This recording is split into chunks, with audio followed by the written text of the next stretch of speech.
Today on the CTV News at 5, Mounties stop a major terrorist attack planned for a Via Rail passenger train in Canada.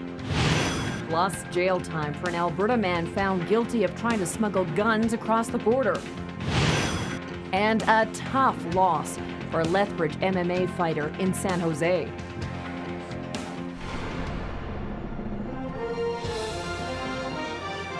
CTV News with Jackie Scantlebury.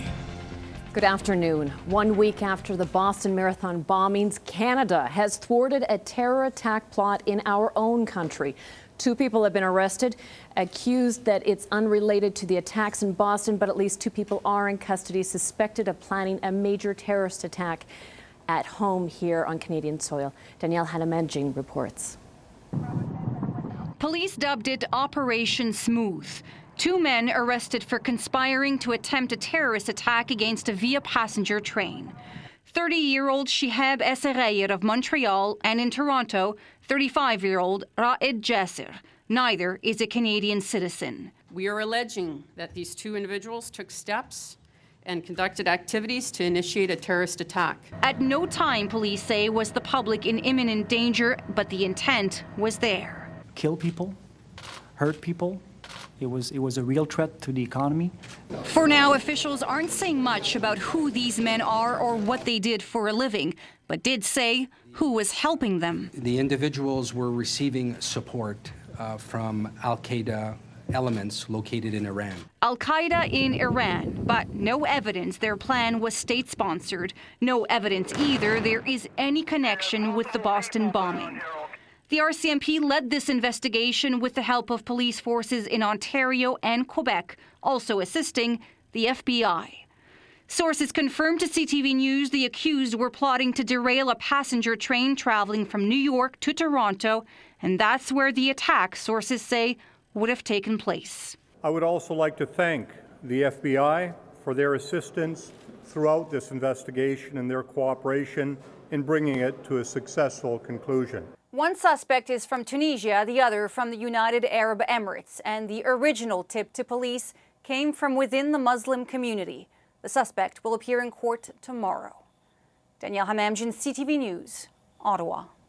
MPs in Ottawa are debating a bill today that would create a new criminal offence for people leaving Canada to commit terrorist attacks abroad. It's estimated that at least 50 Canadians have left the country in recent years to take part in terrorist-related activities. Meanwhile, a St. Albert man found guilty of trying to smuggle guns across the border will spend the next 3.5 years behind bars. Cootes Border Guards seized 11 firearms, including 3 prohibited fully automatic rifles, in August of 2010. 45-year-old Bjorn Patrick Sjostrom was found guilty on 30 gun charges, including illegally importing firearms and possessing a restricted weapon. Sjostrom was given a 3.5-year prison sentence that includes an admission that he breached release conditions by leaving Alberta and then getting a Swedish passport. And Lethbridge Regional Police are calling a robbery in the city's west side a targeted attack. They say 3 masked men entered a home along the 2700 block of West Side Drive. They threatened a young woman and stole a TV set. The men then fled the area in a newer model white regular cab, 2-door truck with 3 stickers on the back window and 1 on the left side. Anyone with information is urged to contact either police or Crime Stoppers.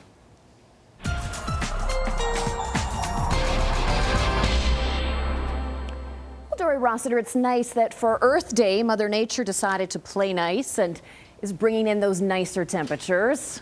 Yeah, absolutely. We have some really good conditions to look forward to. Average for us now is 15 degrees at this time of the year. So we're going to be approaching those numbers as we head further into the work week. I'll give you all the details in a couple of minutes. Thank you, Dory. Alberta Health Services has hired 2 new surgeons for the South Zone, but health officials say until they arrive, there will continue to be some surgical delays. Right now, patients are facing delays for some treatments and non-urgent surgeries because of a shortage of surgeons. South Zone Director Dr. Vanessa McLean says there will be an impact on wait times until the new surgeons arrive in July and August. CHR has had only half of its normal complement of 7 general surgeons since the start of the month because of illness, a retirement, and a maternity leave. But Dr. McLean says she's confident there is enough coverage for emergency room procedures. There seems to be no end to the amount of people being affected by the provincial government budget cuts, and that includes those with developmental delays. The province is cutting $42 million from community access programs for people with disabilities, including swimming and library activities. We're told it will also cut down on the amount of volunteer hours spent with organizations like the Humane Society. Now, Lethbridge disability service workers are planning a rally to protest the cuts. We don't know what that's going to do with our individuals. Will they be expected to stay indoors all day, stay in their basement suites without day programs to go to, and community inclusion? People will be at a loss. A rally will take place this Wednesday between 1 and 3 p.m. at the Civic Park. A proposal to charge people a fee to enter the U.S. is drawing criticism on both sides of the border. The levy is being suggested by U.S. Homeland Security to help deal with increasing security costs. It would apply to land crossings in Canada and Mexico, including border crossings in southern Alberta. Those who fly to the U.S. already pay a fee included in the price of their airline ticket. Critics warn the fee would jump up already clogged border crossings. Still, we wanted to find out what you think of the idea. Here's what some of you had to say on the streets of Lethbridge today. I think that if we want to do cross-border shopping and we want to have that open trade, that should be something that they should probably consider getting rid of. Are they that special? Am I going to see a celebrity? I need an entrance fee? Yeah, it's kind of ridiculous. I think it would deter people from going to the States. Like, there's so many Southern Albertans that go into Whitefish and into Montana that I think it would deter us from going down there. It would deter me. We go down like once a month. I wouldn't want to spend a lot of money to go down there. That's the benefit of going. Again, right now the levy is just a proposal.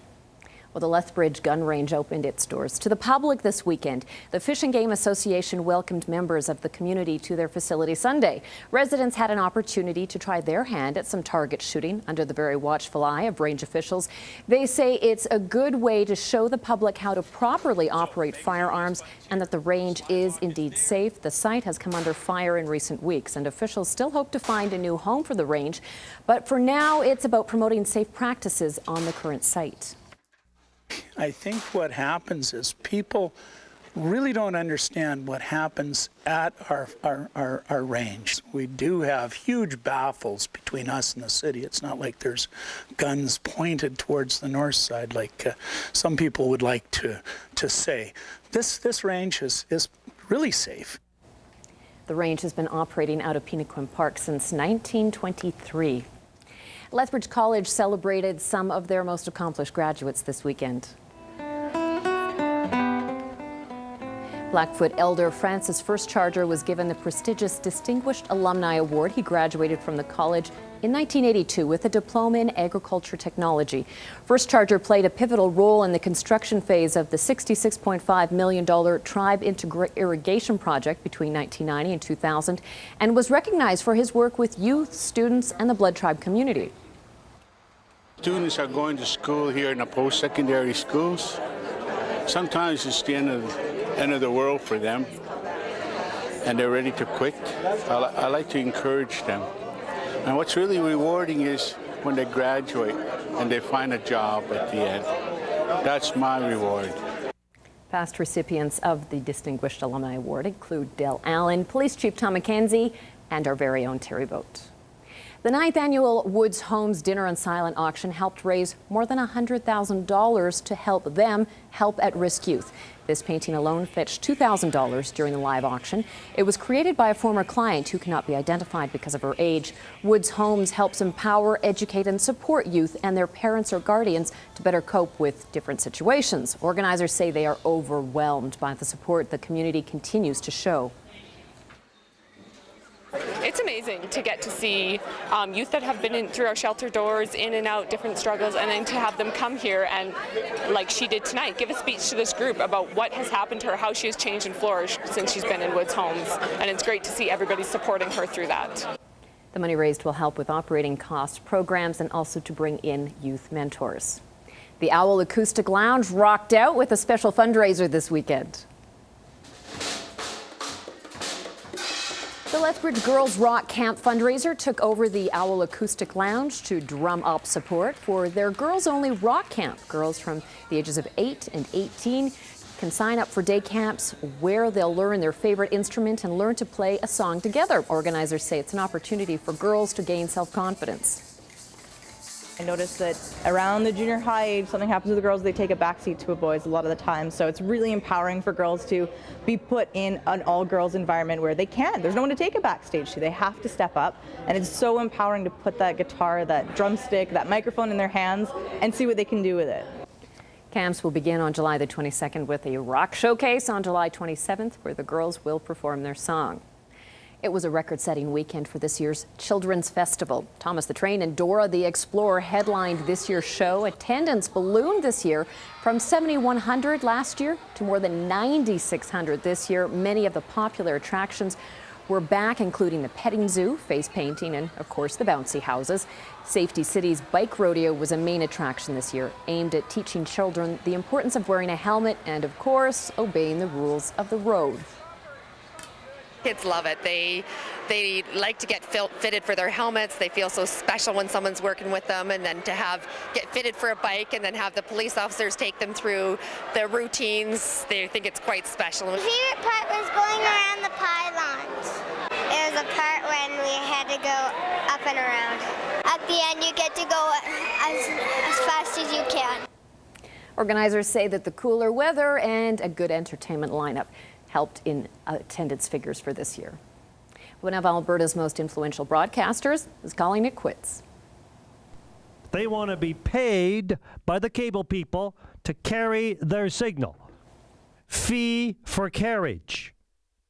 And the cable guys are saying, wait a minute.